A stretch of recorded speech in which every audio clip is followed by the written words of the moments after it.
Hello friends, this is Cherry from Execute Fitness and I'm going to talk about carback loading today. This is a new and popular, obviously of the modern type of dieting, as paleo, as carb cycling, as intermittent fasting. And today we're going to go and analyze the principles of, and how to apply this protocol to your daily life if in the case you would like to try it. What is carback loading?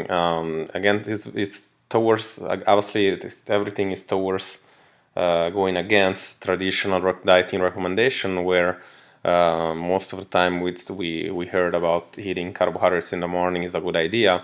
When here is basically the opposite. Here would be concentrating all the carbs at night or after training, obviously when you train on the afternoon or nights. So what is carback loading? Again, we have to shift not only the carb but also the calorie to later on the day. So we'll start eating lighter in the morning and early afternoon and feast at night. We have to keep the carbohydrates at the minimum during the day, train in the afternoon, and start ingesting carbs up to 30 minutes after the training session. So continue eating carbohydrates throughout the night as well. This idea comes from the principle that insulin, the reason it's delaying carbohydrates during the day is because to limit the production of insulin, or only make it produce the insulin, once or twice in the day, instead of obviously starting in the morning and afternoon and night. This could also, we could open a big parenthesis here and talk about this, not only carback loading that does that, but the insulin, but also the cortisol is high in the morning. So it could be a good or bad idea to try to get insulin up in the morning. The insulin. The theory behind it, obviously, is that especially for people that tend to store the fat around the belly or chest, they are very high producing insulin people, and very high, very easy, very sensible to carbohydrates. So if you're already sensible to that in the morning, and then you already have high of those hormones, and then you get more sugar, obviously you've got to convert everything on fat. So the idea to twist everything later and send all these calories with carbohydrates later in the day, it could be definitely a good idea for some people. What kind of training we should do? Obviously resistance training, and there is really no founded results found on the introduction that the carbohydrates follows resistance training protocol. Obviously would be better to keep the training late afternoon, because we want to make sure to work the carbs around the training, to make sure to maximize the protein synthesis and minimize obviously the fat storage, and obviously also to make the cells more receptive to insulin. Glute transportation, it's a little bit on the chemistry of that, of what happens when glucose gets inside to your cell. Then obviously the insulin receptors right after try to store everything on the liver and muscle and as glycogen. And if not, if those stores are packed or full, then we're gonna put it on fatty acids. Obviously what we want to talk about here is that the fact that the storage of carbohydrates is only around maybe 200, 300 grams, both with liver and muscle in an average, and it takes up to 24 hours complete not eating carbohydrates to get rid of, to get those empty, unless you obviously we do endurance sport, that's gonna take maybe 3 hours, but otherwise it would be something like that. So to take in consideration the fact that after 300 grams, or 200 grams, which is maybe like 2 dish of pasta, your store are going to be full, and then you're going to convert everything on fat. So this could be a good idea to shift some of the carbohydrates in the night.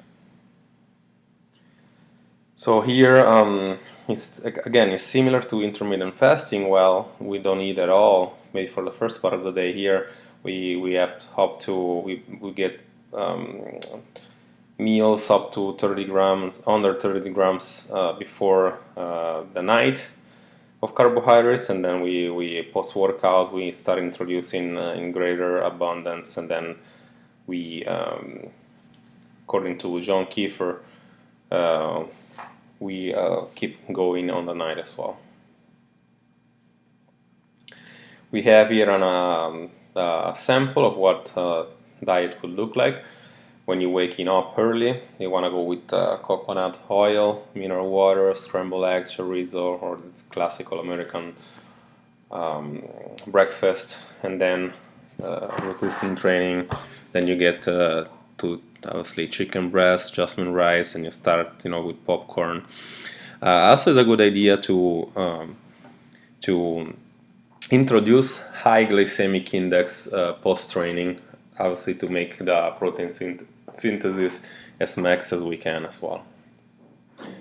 Here I'm gonna simply let you take a screenshot if you need that, and this is a sample of a full week of carback loading diet, ideal macros, and you can pretty much see that it's not nothing scientific, rocket science. It's just what we just said before. So you start breakfast, lunch, meal 3, and dinner, and you can see here that most of the carbohydrates are after around meal 3. Some benefit of carback loading: there are a number of reported results from this following protocol. Improves fat burning, improves level energy and concentration. It fits people's lifestyle. Obviously, the energy and concentration, due to the fact that not having high level of insulin, you're not gonna feel like that kind of tired or sleepy kind of behavior. So we don't need to count calorie really, because it's gonna be naturally like a lower calorie diet unless you really don't eat like 3 dinners. And if you don't do that, then it's not going to be, I would say, so high. Research proven. Yeah, there are some kind of research. It's not completely, it's something relatively new. So I would say there is still a lot to do on that. Some negative sides, that obviously is not for everybody. It goes against traditional control dieting recommendation. Don't really take into consideration the metabolism in calories, but again, we know that calories is not really all that matters, especially nowadays coming out a lot of research coming from that. So, and it could be potentially,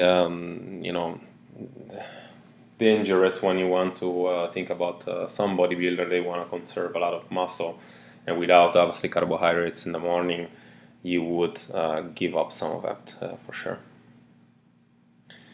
Carb loading has risen back over the next few years. It's been sold us to be we can actually build muscle a bit and fat.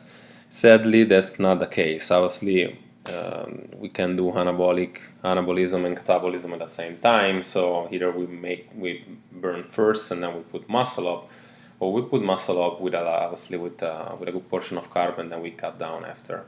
So. Obviously, many people trying this diet, it could be interesting to see how you try it out and how you react. I wouldn't necessarily give that out, and like intermittent fasting is one of those diets that you could potentially be on a paleo diet and shift everything in the afternoon as well. So it's not really like a typology of diets. It's more like a lifestyle behavior that we can include many types of different diets on that. And I see that maybe as good as somebody doesn't do any breakfast or don't eat it too much on breakfast, so you don't really need to change around too much. If you used to eat like 5 times a day, it's gonna be really tough to put you on this kind of diet that on the morning you don't need to eat anything starches or anything like that. Again, like every time, you can comment below, or you can let me know whatever you want to hear, or whatever video you want to hear. I hope to hear from you guys soon, and see you soon.